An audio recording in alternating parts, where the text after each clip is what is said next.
Expo has no respect for panelists, and I'm going to break down what happened.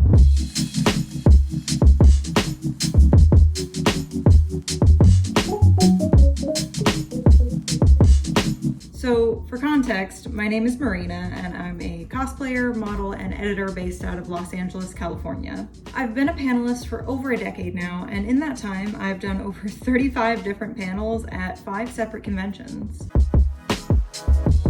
I attended my first Anime Expo in 2022 when I was still living in Phoenix. It was my first out-of-state con and the largest I'd ever been to, and I had a really great time. In hindsight, I think a lot of that was mostly down to the people that I met and was hanging out with, as opposed to the convention's direction itself, but I digress. In 2023, I decided to submit a community panel to Anime Expo with a couple of friends on LGBTQ+ themes in Sailor Moon. The panel was accepted by AX, we were placed in a pretty large programming room, and we were at 90% capacity during the entire presentation. Overall, it was a great success, and we got a lot of positive and valuable feedback from attendees. Given that, it felt like a no-brainer to submit a new panel to Anime Expo this year.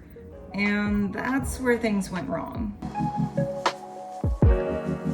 Before I get into what went wrong this year, though, I think it's important to give a brief overview as to what goes into a panel from concept to presentation. So first up, you've got the concept. Even just coming up with a workable concept can be tough. You've got to make sure it matches the theme of the convention, and often you want it to be related to current pop culture. You also want to make sure that it's something that you as a panelist can provide unique insight into. You're not just pitching the panel idea, but also yourself as a qualified presenter. Conventions tend to receive a lot of panel submissions every year, and having something that makes you stand out can be a big help to both you and the con. Second, you often have to submit a team of panelists. Sometimes you'll already be developing a panel with other people, so you know who you'll be presenting with from the very moment the concept comes up. Other times, it's helpful to fill out a panel with other subject matter experts who can provide their own unique insight as well. This isn't always a required step for panels, but it's a valuable skill to be able to choose who you want to work and present with. Once you have your concept and panelists figured out, this is typically when you're going to submit the panel to the con of your choice. Provided it's accepted, you can move forward. Next comes research. As you can imagine, this is a pretty hefty step. It involves finding both sources within the canon to support whatever it is you're talking about, as well as finding articles or published papers that have to do with giving a deeper insight or a different perspective into the subject. Keep in mind, if you're referencing someone else's work, you do need to cite your sources somewhere within the presentation itself. After research comes organization, which can be just as daunting. Now you have to put all your research, as well as your expertise and that of your fellow panelists, into a presentable format. During this stage is when you'll want to start practicing the panel presentation and get an idea of how long it runs so that you can make sure it fits within the convention's time requirements. Finally, presentation. This is when it all comes together. Even as an extrovert and performer, I still get a little bit of nerves when presenting a panel. Public speaking can be scary, even and especially when it's something you're passionate about. Putting together a panel can take weeks, if not months, of work and preparation. It requires a plethora of different skills, and it can take some time to hone those skills. I know my first panels were a little bit shaky, but I also know that I'm at a point now where I can produce consistently great work that helps to boost a convention's programming, as well as helping to make these conventions enjoyable and fun and informative for the attendees. And keeping all that in mind is precisely why I am, to put it lightly, pretty upset with Anime Expo's leadership this year. So, what happened?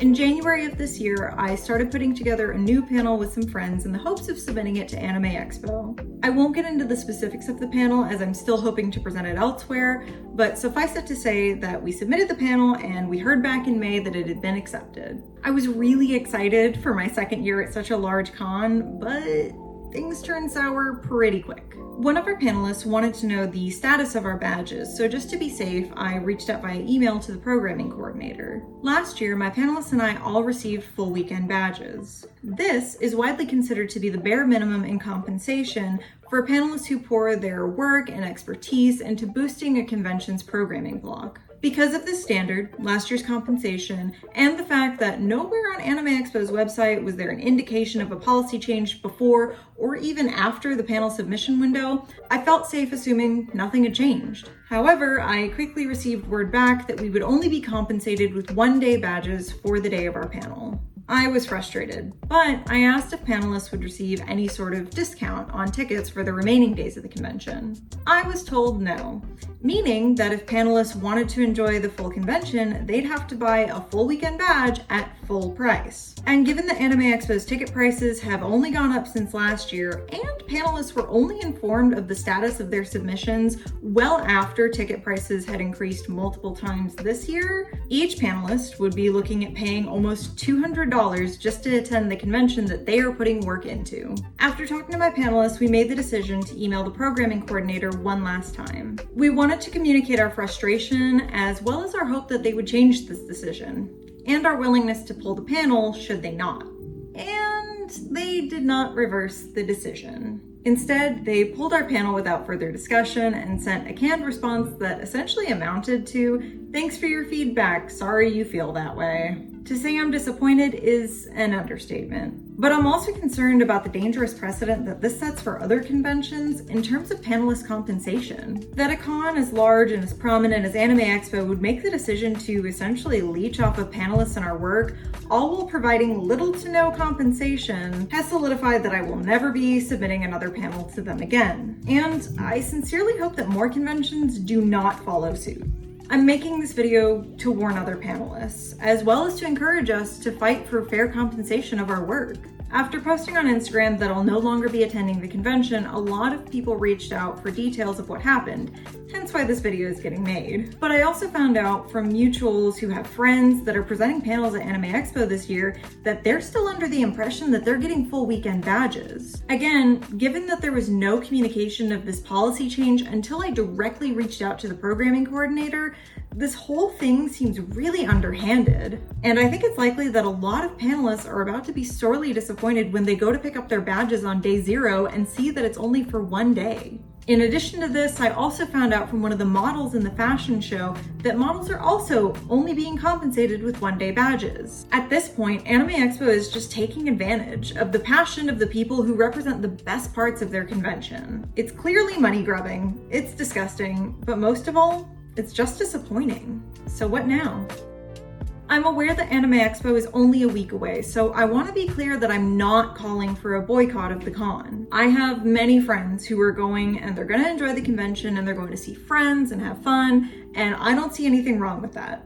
I'm going to be ghosting the con myself for a couple of days. It's just a fun social activity. I think it's high time that conventions start to recognize the work, dedication, expertise, and passion that panelists put into their shows year after year. This is not the first con I've worked with to make this decision, but it is the largest and it cannot stand. Panelists for Anime Expo, if you weren't aware that you're only getting one-day badges this year, I'm sorry that this is how you had to find out. In all honesty, I'd strongly encourage you to pull your panel in protest of this policy change and the lack of communication surrounding it. Doing so days before the convention will be the most effective way to communicate how opposed we are to this decision and the disrespect that it communicates.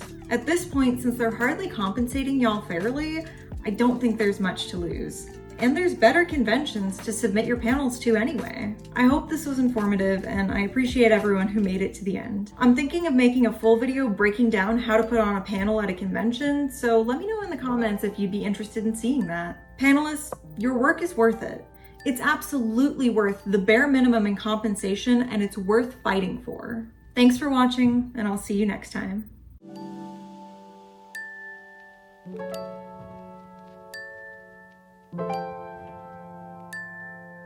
Thank you.